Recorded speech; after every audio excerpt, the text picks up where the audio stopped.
Rob, you just gave a presentation at the Citizen Corps event here today in Arlington. I was hoping you would tell us what you told the audience. Well, basically this was a sort of an unveiling of a strategy we've been working on for about a year with Circle Point and Kristin in particular, in that we realized early on that we had captured who we were going to capture with the whole idea of make a kit, build a plan, build a kit, make a plan, whatever. We had caught who we're going to get. So we wanted to expand that audience a little bit and try and bring more people into a better prepared state, make people more resilient.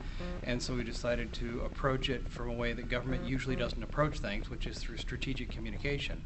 So we started looking around at what made successful either Nike selling shoes or Coke selling Coke or somebody getting elected. It always comes back to strategic communications to try and push that message forward.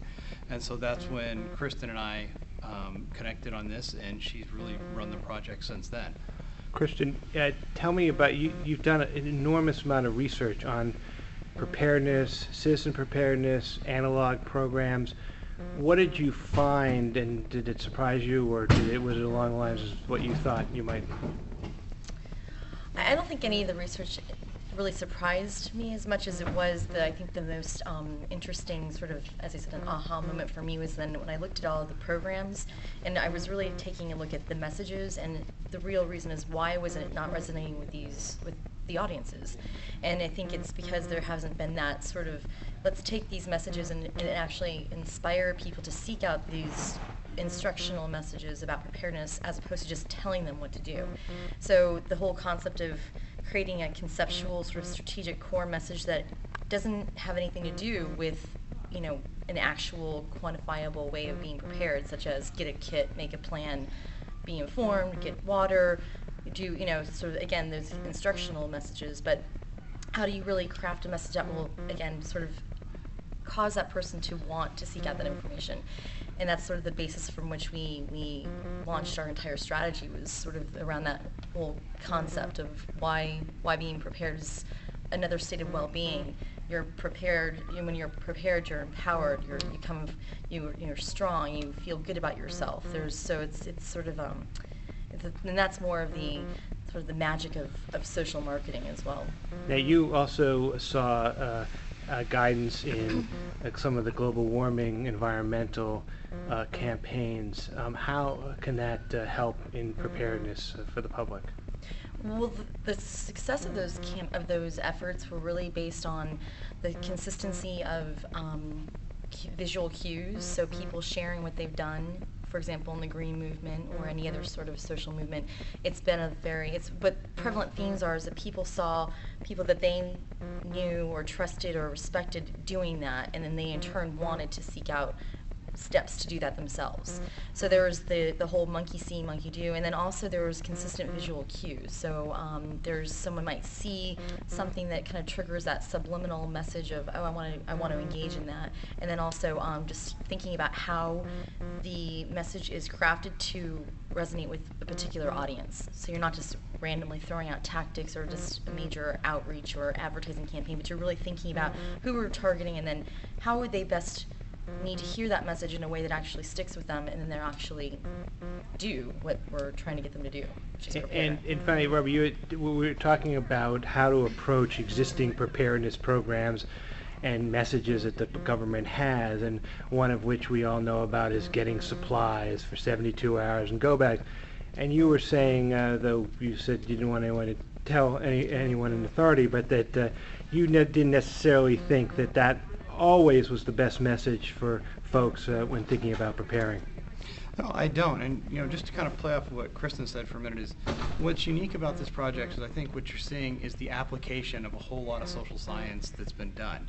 So instead of we tend to see camps where there's a lot of research done, but to actually government to take that and then apply it, I think is a little bit unique. So a lot of the work that went into this was done by people like Maletti, who's done this pure research, and we took it and then compared it to sort of the real life scenario and built from there.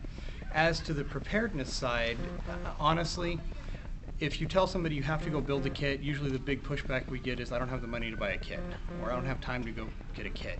So really, our message has shifted from, have a kit that's specific for the earthquake to look around your house and you realize you're already halfway or 2/3 of the way there.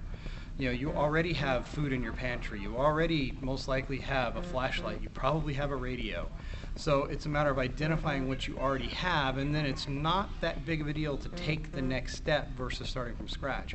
I think honestly, when we hand people these huge checklists, we scare people off. So in a way, we're always hearing about how many people are unprepared, don't have the full complement.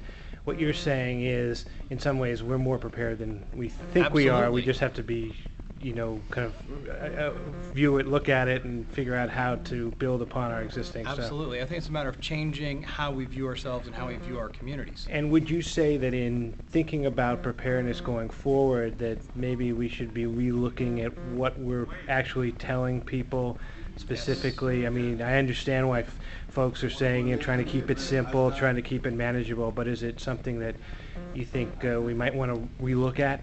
Absolutely, and this is another example of how one message or one technique does not fit every place in this country.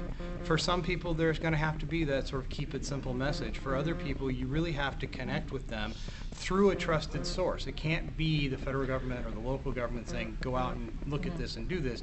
It needs to come through people they trust, through their minister, through their family, through their teachers, whatever. It's got to come, and the message has to be, look, in our case, we're going to have an earthquake. So you're better off to be prepared because most people survive this, not most people die from it. So what things do you have in your house? And here's some suggestions about some inexpensive little things you can do now that take you that next step. The other thing is we can't ask people to do things that are absolutely different than what they do every day. So it's got to become part of the culture because just we've heard time and time again, if you all of a sudden flip a switch and it's a disaster and we expect you to do something totally different, it's very simple. People won't do it. And I don't care if they're firefighters, police officers, or the average citizen on the street. It has to be something that's not too different than what they're ingrained and programmed to do. And also, I think one of the key points, or one of the things that we really want to emphasize, is that once our audience or whomever, they start to take it and they start thinking about preparedness as maybe not being that difficult, or that they're more prepared than they think, and they start sort of using the knowledge that they have, and they start feeling good about themselves, and they are therefore inspired to share that with their loved ones. So it's one of the major goals is we want people to talk about what they've done to prepare and demonstrate that behavior, and then that will help to become all the more pervasive.